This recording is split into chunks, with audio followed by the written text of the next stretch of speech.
Another day, another basketball stories na naman ang pagkukwentuhan natin.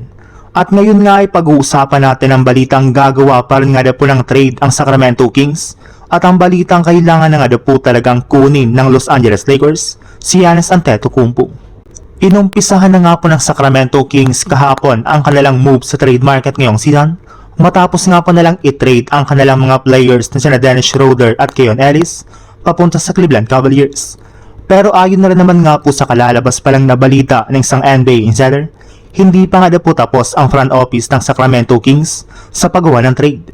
Nagsisimula pa lang naman nga po sila sa kanilang mga galaw sa trade dahil balak pa nga po nalang i-trade dito ang kanilang apat na key players na kinabibilangan nila Zach LaVine, DeMar DeRozan, Domantas Sabonis at si Malik Monk.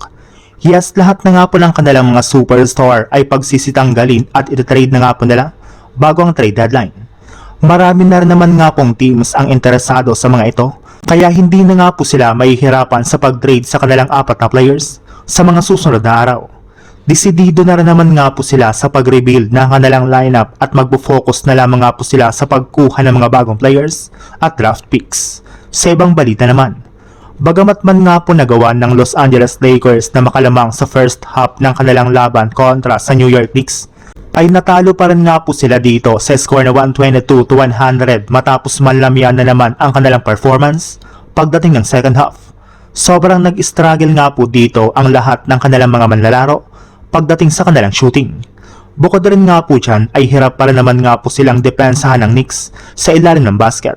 At dahil nga po sa pagkatalong ito ng Lakers ay muntikan na naman nga po sana silang bumagsak sa standings ng West, buti na lang at nailigtas nga po sila ngayong araw ng pagkapanalo ng Los Angeles Clippers laban sa Phoenix Suns, kaya balik 6th seed nga po ngayon ang kanilang kupunan.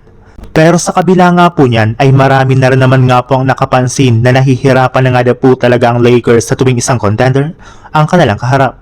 Kaya dahil nga po dyan ay nararapat na nga po talaga na i-trade na ng Lakers ang majority sa kanilang mga manlalaro kagaya na lang ni Rui Hachimura, Jared Vanderbilt, Gabe Vincent, Maxi Kleber, Dalton Knecht at ang kanilang 2031 first round pick para kay Giannis Antetokounmpo.